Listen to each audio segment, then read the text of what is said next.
अस्सलाम वालेकुम dear students. उम्मीद करता हूँ अल्लाह ताला के करम फजल और रहमत से आप सब ठीक होंगे। जैसे कि हमने कल राइटिंग स्किल्स में पढ़ा, लेटर क्या होता है, वर्ड क्या होता है, फिर फ्रेज़ क्या होता है, क्लॉज क्या होता है, तो आज हम जानेंगे सेंटेंस क्या होता है। ठीक है, चलिए स्टार्ट करते हैं। तो सबसे पहले हम देखेंगे कि सेंटेंस होता क्या है। ठीक, सेंटेंस होता है group of words which is having different characteristics. Like what kind of characteristics, वो मैं बताता हूँ। जिस तरह हमने कल देखा था कि जो फ्रेज़ है वो भी ग्रुप ऑफ वर्ड्स है, बट अगर हम उसको अकेले यूज़ करेंगे तो उसमें मीनिंग, प्रॉपर मीनिंग नहीं आएगा। बट अगर किसी सेंटेंस में ही यूज़ करेंगे उस फ्रेज़ को तो वो एक यूनिक सा मीनिंग देगा। क्लॉज में क्या था, क्लॉज में सब्जेक्ट और वर्ब का कम्बिनेशन होता है और इट्सेल्फ वो कंप्लीट मीनिंग देता है। ठीक है, तो सेंटेंस क्या है कि सेंटेंस भी ग्रुप ऑफ वर्ड्स है, बट इसकी कुछ कैरेक्टरिस्टिक्स है। क्या? जैसे कि फर्स्ट कैरेक्टरिस्टिक इसका है complete thought. It gives A complete thought कि जो भी कोई मतलब सेंटेंस होता है, अगर हम वो पढ़ते हैं या लिखते हैं तो उसका पूरा एक प्रॉपर मैसेज आता है, हमें समझ आता है कि इसमें क्या लिखा हुआ है। जैसे कि इसका एग्जाम्पल है, मिसाल के तौर पर ऊपर अगर आप देखोगे मैंने लिखा है ब्लू स्काई इज़ द, ठीक, सामने क्रॉस, तो ये गलत है। ठीक, ब्लू स्काई इज़ द, अब हम बोलेंगे ये भी सेंटेंस है क्योंकि ग्रुप ऑफ वर्ड्स है, बट ये कंप्लीट थॉट नहीं दे रहा है। वो क्या हुआ, ब्लू स्काई इज़ द, ये अलग अलग वर्ड्स जैसे दिख रहे हैं फिर। ठीक, बट अगर हम इसी को रीअरेंज करेंगे, नीचे देखो कि मैंने इसको रीअरेंज कर रखा है, तो यहाँ क्या आएगा, मैंने द को पहले लाया तो यहाँ पे आया द स्काई इज़ ब्लू। अब इसका मतलब आ गया, एक कंप्लीट थॉट आ गया। ठीक, तो ये एक सेंटेंस बन गया, group of words with a complete thought. The sky is blue, जो बीच में इमेज है कि आसमान ब्लू है, नीला है। ठीक, एक कंप्लीट थॉट आ गई, एक कंप्लीट मैसेज आ गई। ठीक, तो ये इसका पहला कैरेक्टरिस्टिक है।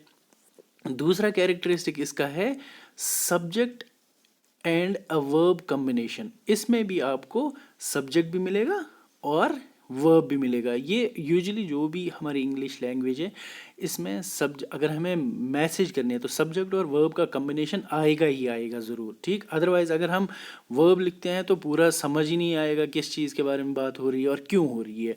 सब्जेक्ट ही लिखेंगे और सब्जेक्ट के साथ वर्ब नहीं लिखेंगे तो फिर सब्जेक्ट के बारे में बात क्या हो रही है, किस वजह से बात हो रही है। ठीक है, तो सब्जेक्ट और वर्ब इसका कम्बिनेशन है, एक दूसरा कैरेक्टरिस्टिक है इसका। तो इसके बाद इसका एग्जाम्पल मैं बता दूं, जैसे कि इसमें एक कैच है। अब देखो यहाँ पे मैंने लिखा है पुट द बुक हियर। ठीक, पुट वर्ब है, बुक हियर। अब किताब को यहाँ पे रखो। अब ये मीनिंग तो पूरा दे रहा है, बट ये कुछ कमांड जैसे दे रहा है किसी को। ये खुद ही समझ आ रहा है कि सब्जेक्ट तो लिखा नहीं है, यहाँ पे सब्जेक्ट नहीं लिखा है, बट किसी को तो बोल रहा है। तो ये भी इसका एक सेंटेंस है। जैसे कि अगर मैं लिखूँ अब यहाँ पे you put the book here, आप ये किताब यहाँ पे रखो। ठीक, यू यहाँ पे सब्जेक्ट है, पुट वर्ब है। ठीक, तो बुक ऑब्जेक्ट बनता है। अब इस किताब को यहाँ रखो, चाहे मैं यू लिखूं या ना लिखूं। मिसाल मैंने यू हटा दिया, put the book here, that means मैं किसी को तो बोल रहा हूँ, किसी सब्जेक्ट को तो बोल रहा हूँ कि ये किताब यहाँ पे रखो। ठीक, you put the book here, तो दैट मीन्स ये भी एक सेंटेंस ही है, कंप्लीट मीनिंग दे रहा है। ठीक है, तो ये कहीं पे आएगा कि मैं बोलूँगा, मैं आपको बोल रहा हूँ लेट इट बी, यही आपके हाथ में प्लेट है, put the plate on this table. ठीक, तो आप क्या करोगे, आप मेरे सामने हो, मैंने कहा put the plate on this table, that means मैं सब्जेक्ट लिखे बिना भी समझ आ रहा है कि मुझे ये बोलना चाह रहा है कि प्लेट को टेबल पे रखो। ठीक अब अगर मैं ये बोलूँ you put the plate on this table, that means वो भी वही मतलब दे रहा है, चाहे हम फिर सब्जेक्ट यहाँ पे लिख रहे हैं या नहीं लिख रहे हैं, तो मतलब आना चाहिए। ठीक, सब्जेक्ट एंड वर्ब कम्बिनेशन है यहाँ। ठीक, इसी के साथ जो सेंटेंस होता है, जो सेंटेंस रहता है, सेंटेंस हमेशा डिफरेंट मीनिंग देता है विद डिफरेंट एक्सप्रेशंस के साथ। मिसाल के तौर पर ये मीनिंग क्या देगा, अगर ये स्टेटमेंट है, किसी चीज़ के बारे में इंफॉर्मेशन बता रहा है, तो मीनिंग सेंटेंस का क्या है, इंफॉर्मेशन देना। क्वेश्चन अगर होता है तो वो क्वेश्चन एक्सप्रेशन है कि कुछ सवाल पूछा जा रहा है, तो वो भी एक मतलब इसका एक्सप्रेशन है, या कमांड ऑर्डर देना, या कुछ मतलब आधी इन्फॉर्मेशन देना जिस पे आपकी आंखें खुली रह जाए, तो एक्सक्लेमेशन, ये आपने पढ़ रखा है। That means we can say that sentence is a group of words which gives a complete thought and is having a subject and a verb combination। ठीक, the sentence, the different sentence have different meaning depends upon the expressions कि expression क्या है sentence का। it may be a question, it may be a statement, it may be a command or exclamation। ठीक, तो ये कुछ चीज़ें examples है कि ग्रुप ये सेंटेंस होता क्या है। ठीक है, चलिए आगे देखते हैं। अब देखेंगे सेंटेंस में पार्ट क्या क्या होते हैं। एक अगर मैंने सेंटेंस लिखा, इसके हिस्से क्या क्या होते हैं। ठीक है, तो parts of a sentence, almost all English sentence have a subject and a verb while some also have an object.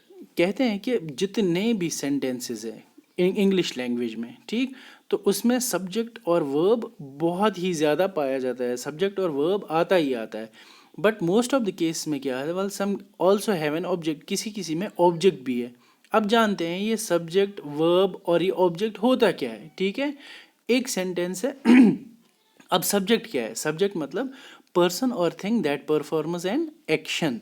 Subject होता है कि वो इंसान, वो इंडिविजुअल या कोई ऐसी चीज़ जो किसी चीज़ पे एक्शन करे, किसी और पे एक्शन करे, काम करे किसी चीज़ पे। ठीक, मैं बोलूँगा Muzaffar is reading, that means Muzaffar subject है, इसका क्या वर्ब एक्शन क्या कर रहा है, पढ़ना, रीडिंग। ठीक, तो सब्जेक्ट वो होता है जो किसी और पे काम कर रहा है। ठीक, चाहे फिर वो इंसान हो या कोई चीज़ हो। ठीक है फिर वर्ब क्या होता है, डिस्क्राइब्स द एक्शन, मतलब कौन सा काम हो रहा है, रीडिंग। ठीक, प्लेइंग, ये काम क्या हो रहा है, that is a verb, describes the action, ये एक्शन को डिस्क्राइब करता है सेंटेंस में कि क्या हो रहा है। ठीक है ऑब्जेक्ट इज द पर्सन जिस पे काम हो रहा है। ठीक अब मैं बोलूँगा Muzaffar is reading a book, Muzaffar is reading a book, Muzaffar subject बन गया, रीडिंग बन गया वर्ब एक्शन, और मुजफ्फर क्या कर रहा है, काम कर रहा है, किस पे कर रहा है, object, person that receives the, person और thing that receives the action, book पे काम कर रहा है, बुक पे कौन सा काम कर रहा है, पढ़ाई का काम, दैट इज पढ़ाई क्या होता है, वर्ब। ठीक है, मिसाल एग्जांपल दूंगा मैं यहाँ पे। अगर आप यहाँ देखेंगे Sonia drives a car, Sonia यहाँ पे सब्जेक्ट है। ठीक है, ये एक्शन कर रही है कोई, ड्राइव्स, ड्राइव मतलब ये कुछ वर्ब काम कर रहा है, ड्राइव यहाँ पे काम होता है, डिस्क्राइब्स द एक्शन, किस पे काम हो रहा है, ए कार पे। यहाँ पे थोड़ा मिसअंडरस्टैंड, ये मैंने मिस टाइपिंग करा हुआ है, यहाँ पे मैंने ऊपर सब्जेक्ट ही लिखा है ये सब्जेक्ट नहीं है, ऑब्जेक्ट है। ठीक है, ऑब्जेक्ट पे काम, क्योंकि कार पे काम हो रहा है ना, कार पे काम कौन कर रहा है, सोनिया, और कौन सा काम कर रही है, ड्राइव कर रही है कार को। ठीक है, तो ये पार्ट्स ऑफ ए सेंटेंस है। तो इसमें आपको थोड़ा सा ऑब्जेक्ट के बारे में ध्यान रखना है, क्योंकि ऑब्जेक्ट इसमें दो तरह के होते हैं, एक होता है डायरेक्ट और इनडायरेक्ट, वो हम आगे जाके देखेंगे अभी। तो अगर आपको कोई बोलेगा कि सेंटेंस में कौन से पार्ट्स रहते हैं ज़्यादातर, तो सेंटेंस में मोस्टली क्या क्या पार्ट रहता है, एक सब्जेक्ट पार्ट जो काम करता है किसी चीज़ पे, ठीक, और वर्ब पार्ट, वर्ब कौन सा काम हो रहा है, किस काम को अंजाम दिया जा रहा है, और ऑब्जेक्ट पार्ट किस चीज़ पे काम हो रहा है, सब्जेक्ट कौन कर रहा है, अब ऑब्जेक्ट किस पे कर रहा है, ठीक, और वर्ब क्या कर रहा है। ठीक है, तो ये पार्ट्स है किसके, सेंटेंस के। इसके बाद अगर आप कुछ और एग्जांपल्स देखेंगे यहाँ पे, I ate an apple, first example है। यहाँ पे आई, मैं सब्जेक्ट बन रहा हूँ, वर्ब क्या बन रहा है, एट, और ऑब्जेक्ट क्या बन रहा है, एप्पल। इसी तरह से ही कुक्ड डिनर, तो यहाँ पे सब्जेक्ट बन रहा है ही, वर्ब बन रहा है कुक्ड, और किस पे काम हो रहा है, डिनर पे, शाम के खाने के लिए। ठीक, she kicked the football, she subject बन रहा है, वर्ब काम कौन सा किया उसने, किक मारी, किस पे मारी, वो होता है फुटबॉल पे मारी। ठीक, दिया and Sanjay, Sanjay broke the बोतल, दिया एंड संजय यहाँ पे क्या है, सब्जेक्ट, उन्होंने काम क्या किया, तोड़ने का काम, किस पे किया, बोतल को तोड़ा। ठीक, तो ये कुछ एग्जांपल्स है पार्ट्स ऑफ ए सेंटेंस। ठीक, इसी तरह से टाइप्स ऑफ ऑब्जेक्ट जो मैंने अभी बताया, ऑब्जेक्ट जिस तरह सब्जेक्ट, वर्ब और ऑब्जेक्ट, ऑब्जेक्ट भी दो तरह के होते हैं, क्या क्या, एक होता है direct object, the direct objects are directly acted on by the verb, मतलब है इसका कि जो भी डायरेक्ट ऑब्जेक्ट होता है उस पे डायरेक्ट एक्शन होता है। जिस तरह मैंने अभी example the, Sonia drives a car, Sonia directly act कर रही है कार पे, तो ये डायरेक्ट ऑब्जेक्ट हुआ। कौन डायरेक्ट ऑब्जेक्ट हुआ? कार। अब इनडायरेक्ट ऑब्जेक्ट क्या हुआ? An indirect object answers questions such as to for who. तो इनडायरेक्ट ऑब्जेक्ट वो होता है कि ये आंसर करता है किसको? क्वेश्चंस को, जैसे कि किसके लिए, क्यों, कैसे। तो ये उस पे काम करता है ये इनडायरेक्ट ऑब्जेक्ट। मैं एग्जांपल से इसको समझा दूंगा आपको, एग्जांपल से आपको बहुत अच्छे से समझ आ जाएगा। जैसे कि for example, she bought a bicycle. तो उसने, शी इज़ ए फीमेल, ठीक, she bought a bicycle for her son, उसने एक बाईसाइकिल खरीदा अपने बेटे के लिए। अब यहाँ देखो, द वर्ब इज बॉट, क्योंकि खरीदारी हुई, ये वर्ब है, काम हुआ, ठीक है, verb is bought. What did she buy? अब उसने खरीदा क्या? बाईसाइकिल, ठीक, उसने बाईसाइकिल खरीदा। For who? For her son, किसके लिए खरीदा? अपने बेटे के लिए। Here bicycle is the direct object, ठीक। अगर मैं ये बोलूंगा शी बॉट ए बाईसाइकिल तो शी यहाँ पे सब्जेक्ट बन गया, जो मैंने पहले एग्जांपल दिए भी पार्ट्स ऑफ ए सेंटेंस में। शी पे यहाँ पे सब्जेक्ट बनेगा, बॉट यहाँ पे वर्ब बनेगा, और बाईसाइकिल यहाँ पे ऑब्जेक्ट बनेगा, but direct object. She bought a bicycle, अगर इतना ही सेंटेंस होता तो ये डायरेक्ट सब्जेक्ट बनता। अब फॉर हर सन, किसके लिए? जो मैंने यहाँ पे इनडायरेक्ट में ऊपर अगर देखेंगे, such as to for who, ये आंसर कर रहा है क्वेश्चंस को, ठीक है। तो यहाँ पे आपको ये क्वेश्चन आ रहा है कि ये किसके लिए खरीदारी हो रही है? उसके बेटे के लिए। Here bicycle is the direct object and her son, जो बेटा है, इज द इनडायरेक्ट ऑब्जेक्ट। ये इनडायरेक्ट ऑब्जेक्ट बन रहा, कौन? इसका बेटा। अब अगर इस एग्जाम्पल में आप देखेंगे, she bought a bicycle for her son, she यहाँ पे सब्जेक्ट बन गया, बॉट तो वर्ब ही है, बाईसाइकिल यहाँ डायरेक्ट ऑब्जेक्ट बन गया, और उसका बेटा फॉर हर सन, किसके लिए? जो इनडायरेक्ट ऑब्जेक्ट बनता है ये, ठीक है। तो ये इसके दो टाइप्स है ऑब्जेक्ट के जो पार्ट्स ऑफ ए सेंटेंस में आपको मिलता है एक ऑब्जेक्ट, ठीक। इसके दो हिस्से हैं, डायरेक्ट ऑब्जेक्ट या इनडायरेक्ट ऑब्जेक्ट, ठीक है। इनडायरेक्ट ऑब्जेक्ट का काम ही रहता है क्वेश्चंस को आंसर करना। अंडरस्टूड? ठीक, चलिए आगे देखते हैं। अब मेन चीज़ है types of a sentence. Types of a sentence को हम दो तरह से डिवाइड करते हैं, एक होता है on the base of action, दूसरा होता है on the base of meaning और थॉट एंड और आइडिया, ठीक। पहले हम देखेंगे on the base of action. तो अगर हम on the base of action, ये दो तरह का रहता है, एक होता है एक्टिव सेंटेंस, दूसरा होता है पैसिव सेंटेंस। एक्टिव सेंटेंस क्या रहता है? Sentences where the subject does an action are known to be active. कि मतलब ऐसा एक्टिव सेंटेंस उनको बोलते हैं, जितने भी सेंटेंसेस है जहाँ पे सब्जेक्ट जो होता है, जो काम करने वाला होता है, वो does an action are known, मतलब डायरेक्टली एक्शन कर रहा है, मतलब खुद ही एक्शन कर रहा है वो, मतलब वर्ब जिसको ये बोल रहे हैं, एक्शन होता है वर्ब करना, ठीक। तो डायरेक्टली किसी पे एक्शन कर रहा है तो वो एक्टिव सेंटेंस है। लेकिन अगर सब्जेक्ट जो है वो एक्शन नहीं कर रहा, बट उस पर एक्शन हो रहा है, उल्टा उस पर एक्शन हो रहा है, ठीक है, तो वो उसको पैसिव सेंटेंस बोलेंगे। अब यहाँ पे एग्जाम्पल से आप ये एक्टिव और पैसिव समझ जाएंगे। जिस तरह पहले में सब्जेक्ट कौन है, पहला ऊपर अगर आप देखेंगे example, Ram is reading a book, Ram यहाँ पे सब्जेक्ट है, इज रीडिंग, जो रीडिंग है यहाँ पे वर्ब है, अ बुक तो ऑब्जेक्ट ही बनेगा, ठीक। तो हमें मेन मकसद है एक्शन किस पे हो रहा है यहाँ पे। अगर हम एक्शन पे डिवाइड करेंगे तो सब्जेक्ट अगर डायरेक्टली किसी ऑब्जेक्ट पे एक्शन कर रहा है तो वो एक्टिव सेंटेंस बनेगा। लेकिन अगर उसको उल्टा सब्जेक्ट पे ही एक्शन हो रहा है तो वो पैसिव बनेगा। अब जो ये एग्जाम्पल है पहले में आ रहा है, Ram is reading a book, उसका मतलब हुआ कि राम बुक पढ़ रहा है, राम डायरेक्टली सब्जेक्ट है और काम क्या कर रहा है? पढ़ने का, किस पे? बुक पे। अब इसका वो पैसिव क्या बनेगा? अब बुक यहाँ पे, बट जो बुक है यहाँ पे अब ये सब्जेक्ट बन रहा है, ठीक है। अब book is being read by Ram, यहाँ पे सब्जेक्ट क्या हो रहा है? अब बुक, यहाँ सब्जेक्ट किस पे काम कर रहा है? अब राम पे, ठीक है। अब a book is being read by Ram, जो पहले सब्जेक्ट था यहाँ राम, वो पहले बुक पे रीड कर रहा था, अब बुक रीड की जा रही है राम से, book is being read by Ram, तो ये उल्टा हो रहा है, ठीक है। जहाँ पे पहले सब्जेक्ट किसी और पे एक्शन कर रहा है तो वो आएगा एक्टिव सेंटेंस, लेकिन जब उल्टा होगा, जब उसी सब्जेक्ट पे ही एक्शन होगा, उसी पे ही एक्शन रिसीव होगा, तो वो क्या बनेगा, पैसिव सेंटेंस। फॉर एग्जाम्पल यहाँ नीचे देखेंगे द एक्शन, और जिसको वर्ब भी बोलेंगे, in both the sentence is reading a book. दोनों सेंटेंस में reading is Ram is reading a book या a book is being read by Ram, दोनों सेंटेंस में वर्ब क्या है, एक्शन क्या है, रीडिंग ए बुक, बुक को पढ़ना, ठीक। But the subject of both sentence is different. दोनों सेंटेंस में सब्जेक्ट दोनों में अलग अलग है। In the first sentence the subject sorry ये मैंने राधा लिखा है यहाँ, ये राम है क्योंकि टाइपो एरर है उसका। आप चाहे फिर ऊपर राम लिखो, राधा लिखो, जो भी है, ठीक है। तो द सब्जेक्ट राम ही समझो यहाँ पे, डज द एक्शन। पहले सेंटेंस में राम ने एक्शन की किस पे, बुक पे, पढ़ने का काम, ठीक। In the second sentence the subject, दूसरे सेंटेंस में बुक बन गया सब्जेक्ट, रिसीव्स द एक्शन, ठीक है।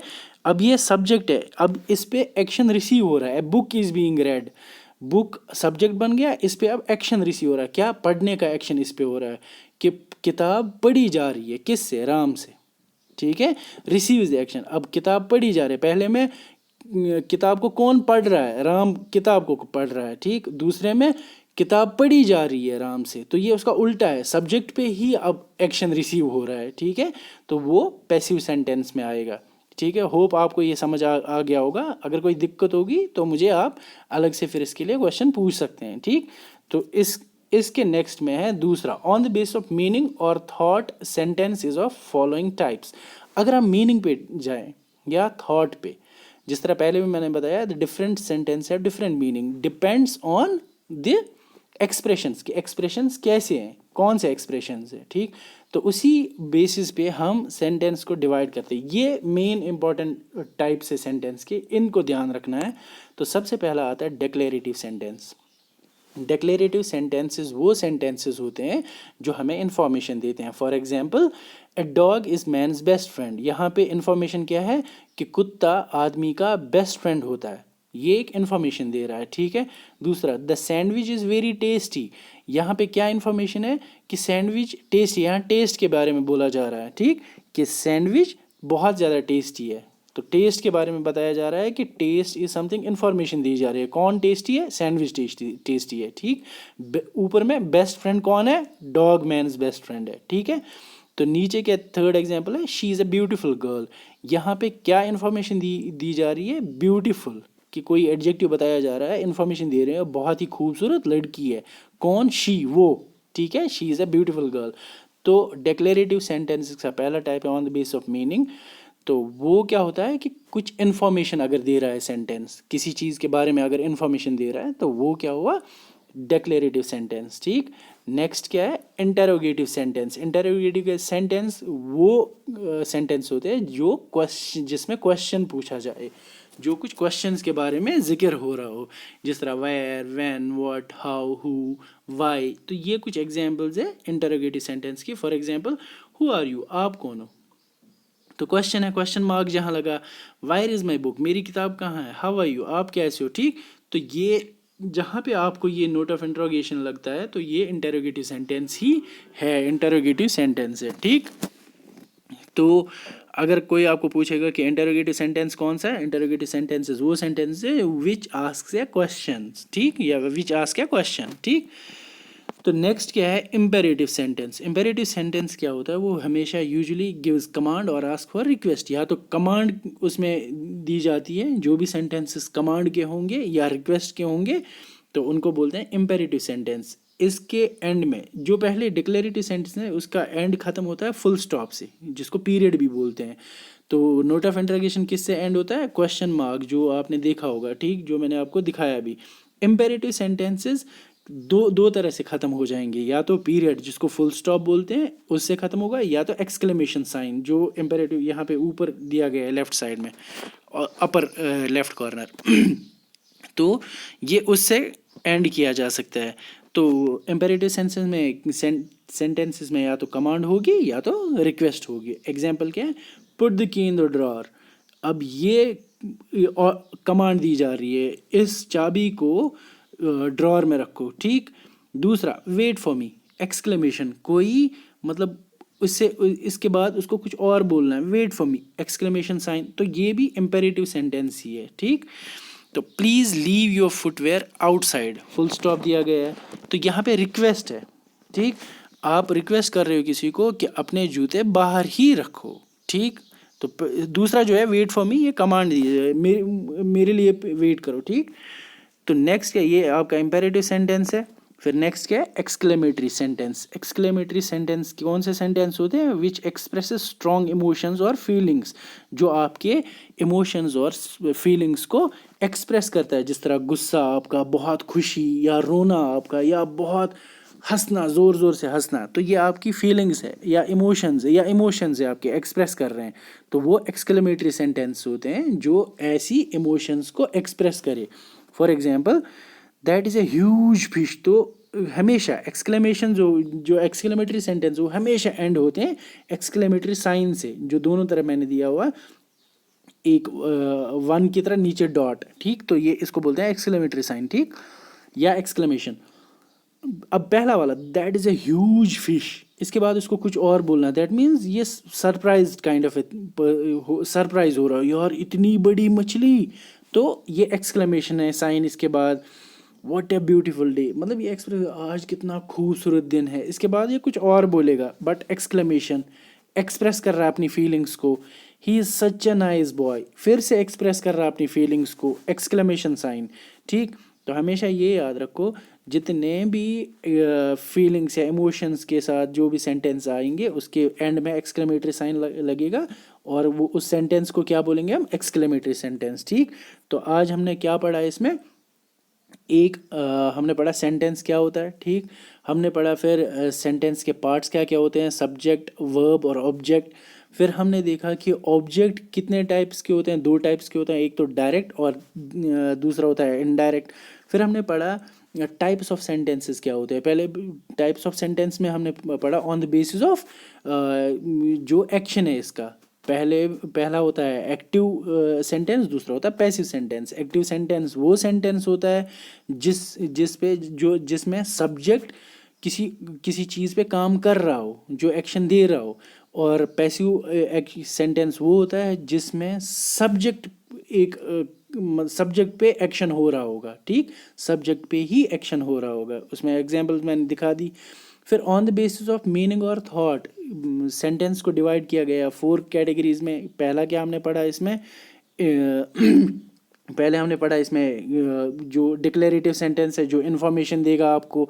दूसरा हमने पढ़ा आपको वो सेंटेंस जो क्वेश्चंस पूछता है, उसको बोलते हैं इंटरोगेटिव सेंटेंस, और वो हमेशा ख़त्म होता है नोट ऑफ इंटरोगेशन मार्क से। जो डिक्लेरेटिव वो ख़त्म होता है फुल स्टॉप से। तीसरा हमने पढ़ा इम्पेरेटिव सेंटेंस, जो कमांड या रिक्वेस्ट दी सेंटेंस में बता रहा हो, तो वो सेंटेंस हमेशा फुल स्टॉप से, जिसको पीरियड बोलते हैं, या तो फिर एक्सक्लेमेटरी साइन से ख़त्म होता है। लास्ट हमने पढ़ा एक्सक्लेमेटरी सेंटेंस। एक्सक्लेमेटरी सेंटेंस हमेशा एक्सप्रेस करता है आपकी स्ट्रॉन्ग इमोशंस और फीलिंग्स, और हमेशा ये सेंटेंस ख़त्म होता है एक्सक्लेमेशन साइन से। ये हमेशा ख़त्म ही होगा इसी साइन से। तो इनमें हमने एग्जाम्पल्स भी पढ़ी। और अगर आपको कोई दिक्कत आ रही होगी इसको समझने में, तो मुझे कभी भी क्वेश्चन, चाहे आप पूछो मुझे डायरेक्टली, या तो फिर आप पेन डाउन करो, या तो फिर आप व्हाट्सएप ग्रुप में जो हमारा है उसमें क्वेश्चन पूछ लो, I will answer the same, ठीक है। तो आज का हमारा टॉपिक यहीं पे ख़त्म होता है। तो कल इंशाल्लाह दूसरे टॉपिक के साथ मैं हाज़िर होता हूँ। तब तक के लिए अल्लाह हाफिज़।